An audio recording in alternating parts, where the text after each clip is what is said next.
Hello दोस्तों, तो एक बार फिर से स्वागत है इस मौलिक अधिकार के तीसरे वीडियो में और आपका हार्दिक स्वागत है हमारे मेगा माइंड आर्ट्स क्लासेज में। तो दोस्तों, हम आज बात करेंगे इस मौलिक अधिकार के तीसरे वीडियो में कि अनुच्छेद 12 और अनुच्छेद 13 क्या होता है। अनुच्छेद 13 को हम पूरी तरह से डिफाइन करने वाले हैं। हमने देखा था पिछले क्लासेज के मौलिक अधिकार के 2 वीडियो अपलोड हो चुके हैं। आप उसको देखने के बाद इस वीडियो को क्लिक करना, डिस्क्रिप्शन बॉक्स में दोनों का लिंक दे दिया गया है।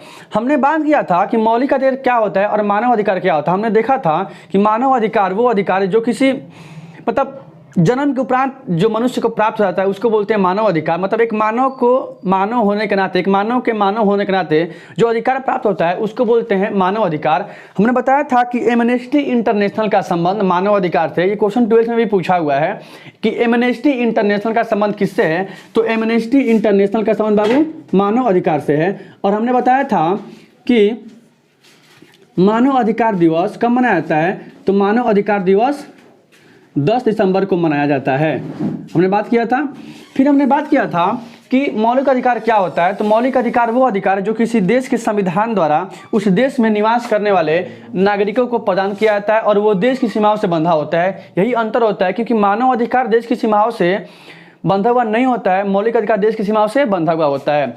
हमने बात किया था कि मौलिक अधिकार की जो प्रकृति है वो कैसी है। तो मौलिक अधिकार की प्रकृति निषेधात्मक है, निषेधात्मक प्रकृति है। हमेशा इसमें मना किया गया कि राज्य ऐसा नहीं करेगा, राज्य नागरिकों के साथ ये भेदभाव नहीं करेगा, ठीक है। जाति, लिंग, जन्म स्थान, मूल वंश के आधार पर भेदभाव नहीं करेगा, हमेशा नहीं नहीं नहीं करेगा, मना किया गया। इसीलिए मौलिक अधिकार की जो प्रकृति है वो कैसी है, वो निषेधात्मक प्रकृति है। हमने बात किया था कि मौलिक अधिकार को कहाँ से लिया गया है। तो मौलिक अधिकार को अमेरिका से लिया गया है और इसका उल्लेख संविधान के भाग बाबू कितने में किया गया है। तो संविधान के भाग 3 में किया गया है, हमने बताया था। और कहाँ से कहाँ तक, तो अनुच्छेद 12 से 35 तक में मौलिक अधिकार का उल्लेख किया गया था। हमने बताया था कि भारतीय संविधान का मैग्ना कार्टा किसको बोलते हैं। तो हमने बताया था कि भारतीय संविधान का मैग्ना कार्टा मौलिक अधिकार को बोलते हैं।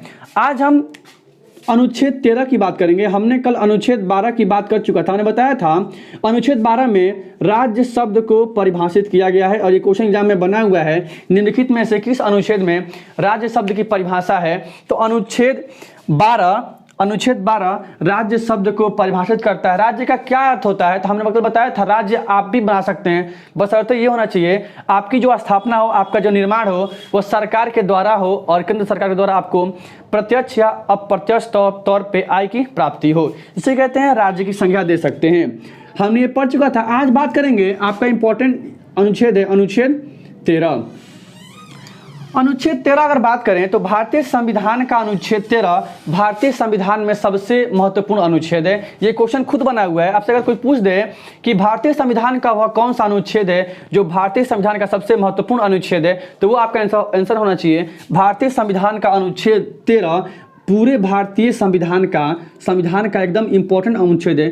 क्योंकि इस अनुच्छेद में क्या कहा गया है। तो पहला पॉइंट ये कहा गया, हम देख लेते हैं पहला पॉइंट। अनुच्छेद 12 में पहला पॉइंट ये कहा गया है कि वो सारी विधियां, वो सारे कानून, हाँ भी बोले, वो सारी विधियां, देखिए हम क्या बोल रहे हैं, वो सारी विधियां या वो सारे कानून जो मौलिक अधिकारों का हनन करती है। हम क्या बोले अभी, अनुच्छेद 13 भारतीय संविधान का सबसे महत्वपूर्ण अनुच्छेद है। ये एक खुद में क्वेश्चन है। ऐसा क्यों कहा गया है, क्योंकि इसमें ये बात कहा गया पहला पॉइंट कि अनुच्छेद 13 के तहत यह कहा गया कि वो सारी विधियां, वो सारे कानून जो एक व्यक्ति के मौलिक अधिकार का हनन करती है, अर्थात मौलिक अधिकारों से असंगत होने वाली विधियां, क्या बाबू, असंगत होने वाली विधियां जो मेल नहीं खाती हैं नागरिकों के मौलिक अधिकार से, वो विधियां क्या होगी बाबू, शून्य होंगी। ये पॉइंट कहा गया है। मतलब ये क्वेश्चन भी बना हुआ है आफ्टर 12th एग्जाम या 12th एग्जाम में कि असंगत होने वाली विधियां शून्य होंगी। इस बात का उल्लेख किस अनुच्छेद में किया गया है। तो मौलिक अधिकारों के असंगत होने वाली विधियां, मतलब वो सारे कानून, वो सारी विधि जो एक मौलिक अधिकार का हनन करती है वो बिल्कुल शून्य होगी। इस तरह से ये क्वेश्चन बना हुआ है। पहला पॉइंट इसमें कहा गया है कि वो सारी विधियां वो सारे कानून जो संसद ने बना रखे हैं और जो नागरिकों के मौलिक अधिकार का हनन करती है वो सारी विधियां शून्य होगी। पहला क्वेश्चन, यहाँ 2 क्वेश्चन पर क्लियर हो गया कि भारतीय संविधान का सबसे महत्वपूर्ण अनुच्छेद कौन सा है, वो अनुच्छेद 13 है। रीजन ये है क्योंकि अनुच्छेद 13 में कहा गया स्पष्ट तौर पर वो सारे कानून, वो सारी विधियां, विधि को ही कानून बोलते हैं, विधि को LA लॉ बोलते हैं, ठीक है ना, LAW लॉ बोलते हैं। मतलब वो सारे कानून, वो सारी विधियां जो मौलिक अधिकारों से असंगत होती हैं, मेल नहीं खाती हैं, उस मौलिक अधिकार का हनन करती हैं, वो सारी विधियां शून्य होंगी, ठीक है ना, ये ध्यान रखिएगा। इसमें दूसरा पॉइंट क्या कहा गया है, इसमें दूसरा पॉइंट कहा गया है कि इसमें जुडिशियल रिव्यू का भी प्रावधान है।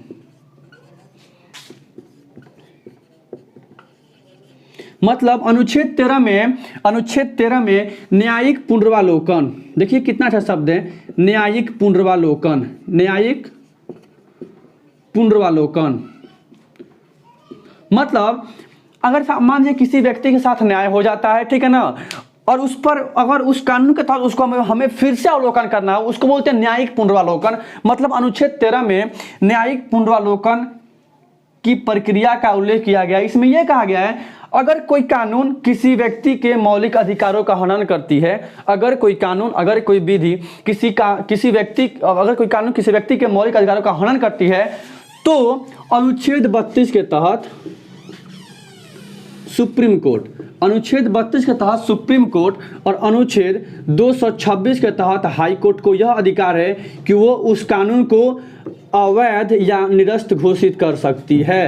ये क्वेश्चन बना हुआ है आपसे कि निम्नलिखित में से किस अनुच्छेद के तहत सुप्रीम कोर्ट को जुडिशियल रिव्यू की पावर दी गई है, किस अनुच्छेद के तहत सुप्रीम कोर्ट को न्यायिक पुनर्वालोकन की शक्ति प्रदान की गई है। तो आपका आंसर होगा अनुच्छेद 32। अनुच्छेद 32 के तहत सुप्रीम कोर्ट को, जो वर्तमान में दिल्ली में स्थित है, सुप्रीम कोर्ट को जुडिशियल रिव्यू की पावर दी गई है, न्यायिक पुनर्वालोकन की शक्ति प्रदान की गई है। अगर राज्य की बात करें तो राज्य में अनुच्छेद 226 के तहत राज्य के हाई कोर्ट को, ठीक है, हाई कोर्ट को न्यायिक पुनर्वालोकन की शक्ति दी गई है। अर्थात कहीं ना कहीं अनुच्छेद 32 और अनुच्छेद 26 के तहत यह कहा गया है अगर न्यायालय को ऐसा लगता है कि कोई कानून किसी व्यक्ति के मौलिक अधिकारों का हनन कर रही है, अगर कोई कानून किसी व्यक्ति के मौलिक अधिकारों का हनन कर रही है तो वो उस कानून को निरस्त या अवैध घोषित कर सकती है। समझ में आ गई बात। पहला क्वेश्चन बनेगा अनुच्छेद 13 के बारे में अगर बात करेंगे तो भारतीय संविधान का सबसे महत्वपूर्ण अनुच्छेद कौन है, तो भारतीय संविधान का सबसे महत्वपूर्ण अनुच्छेद 13 है।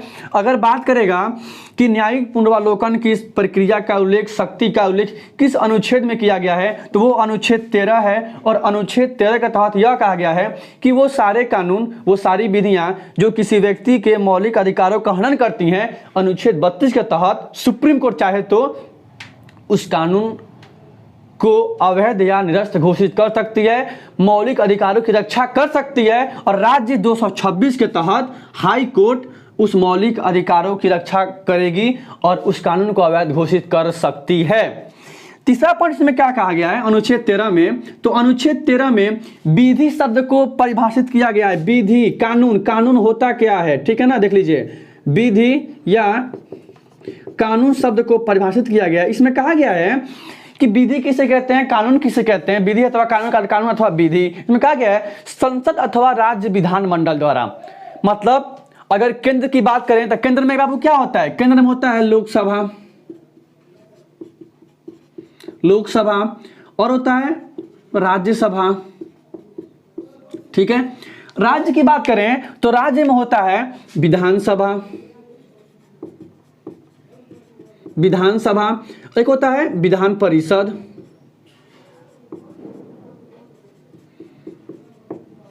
विधान परिषद की संख्या बहुत कम है, 6 या 7 है, ठीक है ना। कहा गया है कि राज्य विधानमंडल अथवा संसद द्वारा पारित किया गया कोई भी विधेयक जब राष्ट्रपति के हस्ताक्षर के बाद जब वहां से पास हो जाता है तो वो कानून के दायरे में चले आते हैं। और विधि शब्द की यही परिभाषा है, संसद अथवा राज्य विधानमंडल के द्वारा पारित किया गया कोई भी कानून, विधेयक भी परिभाषा में आता है, ठीक है ना। ध्यान रखिएगा, ये क्वेश्चन आपका बना हुआ है कि राज्य विधानमंडल अथवा संसद द्वारा पारित किया गया कानून या विधेयक जो राष्ट्रपति के हस्ताक्षर के बाद पारित होता है वो विधि की परिभाषा में आता है। इस तरह से आपका आज अनुच्छेद 13 क्लियर हो गया। हम जाने से पहले एक बार फिर से आपको क्लियर कर देते हैं कि अनुच्छेद 13 क्या होता है। तो पहला पॉइंट, अनुच्छेद 13 संविधान का सबसे महत्वपूर्ण अनुच्छेद है। पहला क्वेश्चन बना हुआ है, उसमें पहला पॉइंट कहा गया है कि वो सारी विधियां, वो सारे कानून जो किसी मौलिक अधिकारों से बिल्कुल मेल नहीं खाती है, मौलिक अधिकारों का हनन करती है, वो बिल्कुल शून्य होंगी। दूसरा पॉइंट कहा गया है, अगर किसी व्यक्ति के मौलिक अधिकारों का हनन होता है, अगर किसी व्यक्ति के मौलिक अधिकारों का हनन किया जाता है तो सुप्रीम कोर्ट को यह अधिकार है अनुच्छेद 32 के तहत उस पर जुडिशियल रिव्यू लेने की पावर दिया गया सुप्रीम कोर्ट को कि वह फिर से उस कानून के बारे में वो सोच विचार कर सकती है अथवा उसे निरस्त घोषित कर सकती है। तीसरा पॉइंट कहा गया है, विधि शब्द को परिभाषित किया गया है। आपसे क्वेश्चन पूछेगा निम्नलिखित में से किस अनुच्छेद में कानून अथवा विधि शब्द को परिभाषित किया गया है, तो आंसर आपका आंसर होगा अनुच्छेद 13 में विधि शब्द को परिभाषित किया गया है। ठीक है, ध्यान रखिएगा। आपको इसमें 3 ही क्वेश्चन इंपॉर्टेंट है। अनुच्छेद 13 भारतीय संविधान का सबसे इंपॉर्टेंट अनुच्छेद है और अनुच्छेद 32 के तहत सुप्रीम कोर्ट को पावर है और अनुच्छेद 226 के तहत हाई कोर्ट को। इन दोनों ये कहता है कि अगर किसी व्यक्ति के मौलिक अधिकार को हनन होता है तो इनको जुडिशियल रिव्यू लेने की शक्ति प्राप्त है और वो उस कानून पर विचार विमर्श कर सकते हैं, फिर से अवलोकन कर सकते हैं। अगर संसद ने किसी विधेयक को पारित कर दिया हो और वो विधेयक वो विधेयक कानून बन गया और उस कानून के तहत किसी देश के नागरिकों को हानि हो रही है, उनके मौलिक अधिकार का हनन हो रहा हो, तो उस पर पुनरावलोकन, फिर से अवलोकन करने की शक्ति 226 के साथ हाई कोर्ट को, 32 के साथ सुप्रीम कोर्ट को प्रदान किया गया है। तो दोस्तों आज हम अनुच्छेद 12 कंप्लीट कर लिए हैं। कल के वीडियो में हम देखेंगे अनुच्छेद 14 से 18 तक राइट टू इक्वालिटी के बारे में, समानता का अधिकार के बारे में। अगर वीडियो आपको अच्छा लगा हो दोस्तों तो वीडियो को लाइक कीजिए, सब्सक्राइब कीजिए, अपने दोस्तों में शेयर कीजिए। ऐसा नहीं है कि ये केवल 12th तक ही सीमित है, आफ्टर 12th एग्जाम के बाद भी ये सारे आपको पढ़ना ही पढ़ना है। इसीलिए आपसे मेरा विनती है कि आप वीडियो को लाइक कीजिए, सब्सक्राइब कीजिए, शेयर कीजिए। और इस वीडियो को देखने से पहले नीचे डिस्क्रिप्शन बॉक्स में आपको 2 वीडियो अपलोड हो चुके हैं मौलिक अधिकार से संबंधित। अगर आपको किसी प्रकार कोई भी क्वेश्चन आउट ऑफ सिलेबस ही पूछना हो तो आप कमेंट बॉक्स में मैसेज करके क्वेश्चन पूछ सकते हैं। जय हिंद, जय भारत दोस्तों।